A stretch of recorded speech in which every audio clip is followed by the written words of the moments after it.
Olá, mais uma vez estamos aqui juntos para abordar alguns tópicos de gerenciamento de projetos, gestão da manutenção. Meu nome é Stoner, Rodolfo Stoner, sou o editor do Blog Tech e hoje vamos falar de um aspecto bastante importante dentro da área de conhecimento, gerenciamento de riscos do projeto, processo esse fundamental denominado análise qualitativa dos riscos. Vamos lá? Então, vamos ver como é que se executa a análise qualitativa de risco. Um dos ingredientes fundamentais é a matriz de risco, que avalia as consequências dos prováveis riscos, em função da probabilidade e do impacto.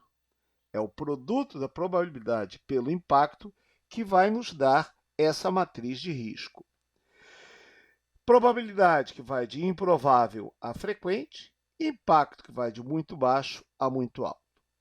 Na realidade, essa matriz aqui ela pode ser customizada conforme a aversão ao risco ou a tolerância ao risco que sua empresa, sua organização tem. Aqui apresentamos uma matriz de risco média, situada equidistante da aversão ao risco e da tolerância ao risco. Essa área vermelha são aqueles riscos que têm que realmente ser acompanhados, tem que ser adotada alguma ação sobre esses riscos. Essa região amarela, de preferência, vamos também tomar alguma ação, porém não é tão crítico quanto essa área vermelha. Essa área verde aqui corresponde aos riscos de menor impacto, riscos esses que podem ser apenas monitorados, aguardando ver se aumenta o seu impacto ou a sua probabilidade para ver se é necessária alguma ação posterior mais efetiva. Agora, uma coisa que nós vemos é que esses termos, improvável, remota, frequente, baixo, alto, muito alto, são tanto quanto subjetivos. Na tentativa de diminuir a subjetividade, temos essa classificação dos impactos. Evidentemente, não vou ler tudo aqui, mas é uma referência para vocês. Custo, por exemplo. Um impacto muito baixo é não aumentar o custo. Um aumento acima de 40% já é um impacto muito alto. Analogamente, o cronograma. Se o risco não causa impacto no cronograma, é um risco muito baixo o seu impacto. Um atraso maior do que 20% é considerado um risco de impacto muito alto. E assim para escopo, qualidade, SMS, no sentido de diminuir a subjetividade desta avaliação do impacto. Analogamente, temos também as probabilidades. O que seria um risco frequente? É aquele que entendemos que, pelo menos uma vez, mais de uma vez, vai ocorrer durante o projeto. O provável pode ocorrer pelo menos uma vez. O improvável, olha, nunca ouvi falar de algo desse tipo. Então, isso tenta diminuir um pouco a subjetividade da classificação da probabilidade. Vemos aqui o plano de resposta aos riscos. Em um vídeo anterior, em que abordávamos o processo identificar riscos, havíamos visto essa primeira parte aqui, onde nós vemos a descrição do risco e qual é o tipo do risco. Isso aí, então, vimos já no vídeo anterior. Hoje iremos desdobrar um pouco mais à frente. Por exemplo, para cada risco, qual é a sua probabilidade e qual é o impacto? Nesta planilha aqui, você já tem aqui o menu drop-down, onde você pode escolher essas opções e automaticamente esse produto da probabilidade pelo impacto vai te dar a consequência do risco. Já aqui estratificado, temos aqui uma formatação condicional, onde, de acordo com a matriz de risco inicialmente proposta, já temos aqui esse risco aqui, por exemplo, vermelho, é um risco que tem que ter alguma ação sobre ele. Esses dois riscos aqui amarelos, e poderia haver riscos verdes aqui. Isso vai nos permitir priorizar, ranquear os riscos e as ações a serem tomadas. Com relação à estratégia, algumas são as estratégias que podem ser adotadas: prevenir, transferir, mitigar, aceitar ativamente ou aceitar passivamente. Aqui o exemplo é apenas para riscos negativos, mas iremos ver logo mais à frente que o mesmo ocorre para riscos positivos. A vantagem do plano de resposta aos riscos é que ele realmente se transforma em um plano de ação, um tipo 5W1H. O que? Qual é a ação a ser tomada? Quem irá tomar essa ação? Qual será a data limite? Como será feito? Podem ser agregadas mais colunas aqui para que tenhamos um plano de ação para cada risco identificado, ou pelo menos para os riscos priorizados. Vamos agora ver o que significam aquelas diferentes estratégias para os riscos. Começando pelos riscos negativos, o evitar, também chamado de prevenir, significa eliminar o risco. Acabou.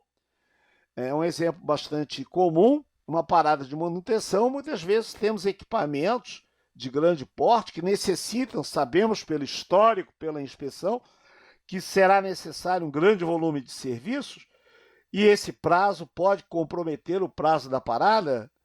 Então, dependendo, você pode adquirir um novo equipamento. A velha decisão, make or buy. Aí você o compra antecipadamente e apenas o substitui na parada, você elimina o risco de atraso. Transferir significa o que o nome diz. Vou transferir o impacto para uma terceira parte. Isso é muito comum na nossa vida cotidiana através de seguros. Eu vou transferir o risco de perder o meu carro em um acidente ou num furto através de um seguro. Mas há outras maneiras de fazê-lo. Por exemplo, num processo de contratação na construção de uma nova planta, uma empresa pode fazer o projeto básico e contratar através de preço global.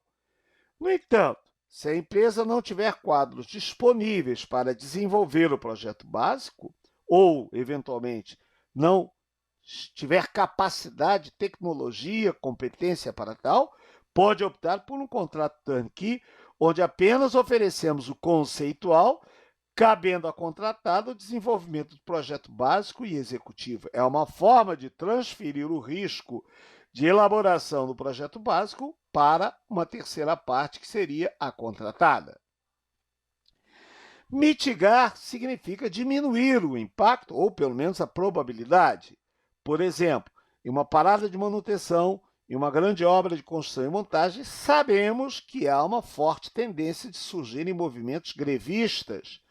Então, você ter um contrato alternativo de fornecimento de mão de obra, rotas alternativas, por onde se possa entrar, se desviar dos piquetes, antecipar negociações trabalhistas, são maneiras de você mitigar os riscos de uma paralisação. Aceitar significa, não dá para evitar, não dá para transferir, vamos aceitar, vamos admitir que isso aí vai ocorrer. Ainda assim, pode-se aceitar ativamente ou pode-se aceitar passivamente. Por exemplo, o caso de uma parada de manutenção de uma refinaria, em se atrasando, isso pode gerar desabastecimento do mercado. Aceitar ativamente esse fato é, antes da parada, aumentar a produção de derivados para ter um estoque capaz de suprir o mercado. Aceitar passivamente é, não tem o que eu possa fazer, não posso minimizar isso aí. Da mesma forma que há estratégias para riscos negativos, ameaças, há estratégias para riscos positivos, oportunidades. O explorar significa justamente procurar tirar o melhor dessa oportunidade. Por exemplo, sabemos que hoje em dia, no quadro de crise, poucos recursos disponíveis, priorizar recursos financeiros para o pré-sal é uma maneira de explorar a oportunidade de melhorar o fluxo de caixa, porque é um retorno rápido, muito mais rápido e maior do que, por exemplo, o investimento numa refinaria que demora muito para ser construída, para que comece a apresentar resultados. Compartilhar é basicamente o equivalente ao transferir em riscos negativos. Significa compartilhar com um terceiro alguma vantagem. Um exemplo: empresa de mineração precisa de uma linha férrea para transportar o minério para os portos, mas essa utilização não é o tempo todo. Então, eventualmente, eu posso disponibilizar essa linha férrea para uma outra empresa para transportar os produtos daquela outra empresa, de maneira a minimizar os custos para cada uma das empresas e, dessa forma, otimizar o retorno. Melhorar corresponde ao mitigar para riscos negativos. Procurar obter o melhor resultado de alguma oportunidade. Aceitar significa aproveitar os benefícios que ocorram, no entanto, sem despender nenhum esforço adicional. No plano de resposta aos riscos, que foi mostrado ainda há pouco, é interessante, eventualmente, você colocar os chamados gatilhos, usa-se muito o termo em inglês, o trigger, ou seja, aquilo que sinaliza que aquele risco está em vias de ocorrer, né, para que se possa tomar as ações no sentido de prevenir, mitigar. Quando, por exemplo, compramos equipamento importado, normalmente há dificuldades alfandegárias. E aí a equipe de projeto pode ter identificado esse risco, e esse risco se potencializa caso estejamos na iminência de uma greve de fiscais da Receita e uma possível ação padrão. Então, uma mitigação seria buscar antecipar a chegada deste equipamento para fugir desse período crítico dentro da proximidade do dissídio da categoria. Ou então, aceitar ativamente seria buscar uma negociação com o sindicato, buscando expor a necessidade e negociar uma exceção caso exista alguma greve. Então, o gatilho para isso seria o quê? Seria a proximidade do dissídio da categoria. Mais uma vez, no plano de ação, está lá quem deve acompanhar, que ações devem ser tomadas, quando devem ser tomadas. Brevemente, teremos outros vídeos sobre análise quantitativa de risco, no que concerne a prazo e custo. Espero que vocês tenham gostado desse vídeo. E se gostaram, curtam o vídeo, compartilhem com os amigos, deixem seus comentários, façam sugestões para novos vídeos. Aliás, falando em outros vídeos, há um vídeo sobre um assunto mencionado aqui, que é a fase de identificar os riscos. Clique aqui para assistir esse outro vídeo, identificar os riscos. E não se esqueça, inscreva-se no canal. Obrigado